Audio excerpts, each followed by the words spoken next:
अस्सलाम वालेकुम। कैसे हैं आप लोग? उम्मीद है बिल्कुल ठीक होंगे। Welcome to my YouTube channel और मेरा नाम है डॉक्टर मोहम्मद अशफाक। आज की वीडियो में हम एक और मेडिसिन के ऊपर बात करेंगे। आज की हमारी मेडिसिन है लिब्रेक्स। लिब्रेक्स टैबलेट क्यों इस्तेमाल की जाती है, इसके क्या काम है, किन मकासद के लिए इस्तेमाल की जाती है, किन बीमारियों का इलाज करती है और कौन से मरीज़ों को इसको इस्तेमाल नहीं करना चाहिए, किस कंडीशन में इस्तेमाल नहीं करना चाहिए और इसे इस्तेमाल करने के क्या क्या बुरे असरात हो सकते हैं, मुज़र असरात हो सकते हैं, साइड इफ़ेक्ट्स हो सकते हैं। तो आज इसी टॉपिक पे हम बात करेंगे। तो वीडियो स्टार्ट करने से पहले मेरा चैनल ज़रूर सब्सक्राइब कर लें ताकि मेरी सारी इन्फॉर्मेटिव वीडियोस आपको टाइमली मिलती रहा करें। तो चलें वीडियो स्टार्ट कर लेते हैं। तो आज की हमारी मेडिसिन का नाम है लिब्रेक्स टैबलेट। लिब्रेक्स जो है वो इसका ब्रांड नेम है और अगर मैं इसके जेनेरिक नेम साल्ट या फार्मूले की बात करूं, जिसको हम आम ज़ुबान में साल्ट या फार्मूला कहते हैं, उसको मेडिकल की ज़ुबान में जेनेरिक नेम कहा जाता है मेडिसिन का। ये जो नीचे छोटा सा ब्रैकेट में लिखा होता है इसे जेनेरिक नेम कहते हैं। तो अगर मैं इसकी जेनेरिक नेम की बात करूं तो इसमें आपको दो नाम नज़र आएंगे, दोनों का अलग अलग काम होता है। दो मतलब कि अलग अलग साल्ट या फार्मूले या एक्टिव इनके जो है ना इंग्रेडिएंट्स हैं, मतलब जो काम करते हैं मेडिसिन का, वो क्या है। एक है हमारे पास क्लोराइडा जिपोक्साइड और दूसरा हमारे पास है क्लाइडियम ब्रोमाइड।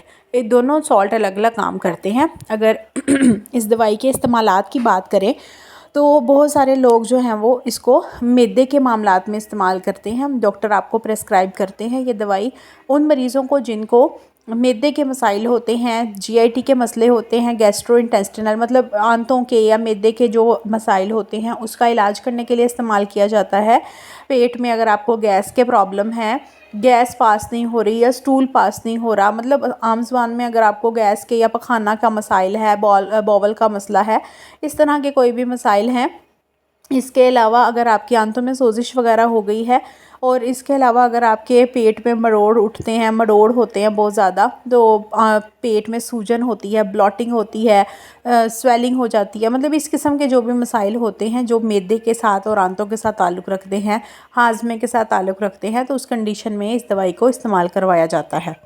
इसके अलावा अगर इसके दूसरे नाम की बात करें जो है हमारे पास जिपोक्साइड, उसमें अगर मैं आपको बताऊं तो उसका जो एक मेन काम होता है वो इसमें एंजाइटी के मरीज़ों के लिए भी दी जाती है, क्योंकि कई दफ़ा ऐसा मानते हैं मतलब कि हर बीमारी की कोई ना कोई वजूहात होती हैं और बहुत सारी वजूहात हो सकती हैं। तो कई दफ़ा ऐसा माना जाता है कि मैदे के मरीज़ों की सबसे बड़ी वजह जो है वो ज़हनी टेंशन या जहन का कोई टेंशन का मसला है, तो उस वजह से जो है वो आपका मैदा सही काम नहीं कर रहा।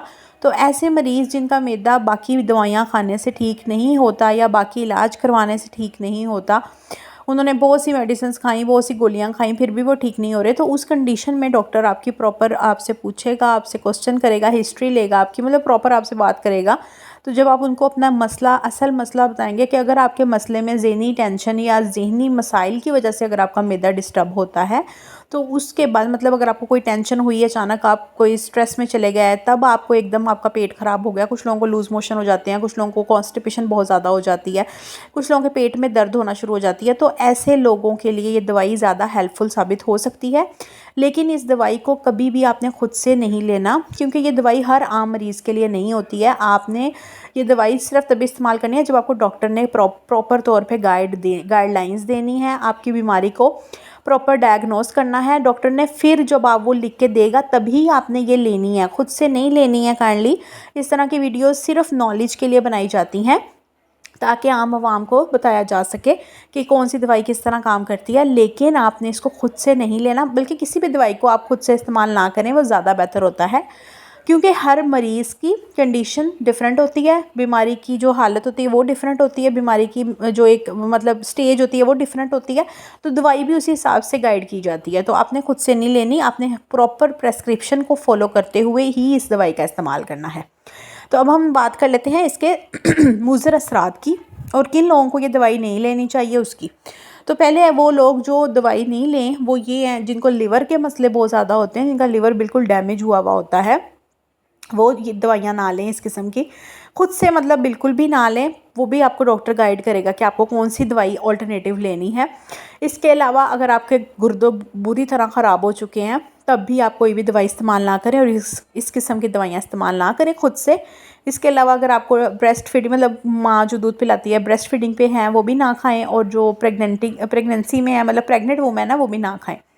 खुद से बिल्कुल भी कोई दवाई इस्तेमाल ना करें, ख़ास तौर पे इन कंडीशंस में। और जनरल कंडीशंस में भी, आम कंडीशन में भी ना करें तो वो ज़्यादा बेहतर है। सिर्फ डॉक्टर के प्रेस्क्रिप्शन को फॉलो करें। अब हम बात कर लेते हैं इसके नुकसानात की, कि अगर आप ये दवाई ले लेते हैं या ज़्यादा मिकदार में लेते हैं या फिर लेते ही रहते हैं बहुत अरसे से, तो क्या क्या मसाइल आ सकते हैं। तो सबसे मेन एलर्जिक रिएक्शन हो सकते हैं। जिन लोगों को अगर सॉल्ट सूट ना करे किसी भी किस्म का, तो उसको एलर्जी हो जाती है जिस्म के ऊपर, खारिश आ सकती है, दाने बन सकते हैं, सांस में तंगी हो सकती है। तो आपने एंटी एलर्जिक टैबलेट का यूज़ करना और करीबी डॉक्टर को विजिट करना है। दूसरा, आप ये मसला हो सकता है कि आपका जो मुंह है वो ड्राई मतलब हो सकता है, अगर आप इस तरह की दवाइयाँ बहुत ज़्यादा इस्तेमाल करते हैं तो आपका मुंह आपको ड्राई फील होगा, बहुत ज़्यादा ड्राई माउथ हो जाता है आपका। इसके अलावा आपको हार्टबर्न जैसे इश्यूज़ भी आते हैं इस किस्म की दवाइयाँ जो नींद वाली होती हैं। लेकिन ये चूँकि मैदे के मसाइल को ट्रीट करती है तो इसमें आपको इस तरह के मसाइल ज़रा कम आएंगे। लेकिन आपको ज़हनी मतलब हो सकता है, आपकी याददाश्त पे थोड़ा बहुत असर हो सकता है, नींद आ सकती है आपको, इस किस्म के मसाइल जो है ना वो आपको पेश आएंगे। इसके अलावा आपके जो बातें भूलना शुरू हो जाएंगी, या फिर आप मतलब प्रॉपर एक्टिव फील नहीं करेंगे। तो इस तरह के मसाइल आपके साथ आ सकते हैं। आपको इसका आदत लग सकती है, नशा लग सकता है खाने का, मतलब दवाई खाएंगे तो सुकून मिलेगा, नहीं खाएंगे तो नहीं। तो मतलब इस किस्म के मसाइल आपके साथ आ सकते हैं। ये इसके मुज़र असरात हैं। इसीलिए मैं बार बार कह रही हूँ कि आपने इस किस्म की कोई भी मेडिसिन खुद से इस्तेमाल नहीं करनी है। इस दवाई के बहुत से अलग अलग फ़ायदे हैं। एंजाइटी के लोगों के लिए भी फ़ायदेमंद है और मैदे के मसाइल के लिए भी फ़ायदेमंद है। तो उम्मीद है वीडियो अच्छी लगी होगी, समझ आई होगी। कमेंट सेक्शन में बता दीजिएगा। अल्लाह हाफ़िज़, मिलते हैं अगली वीडियो।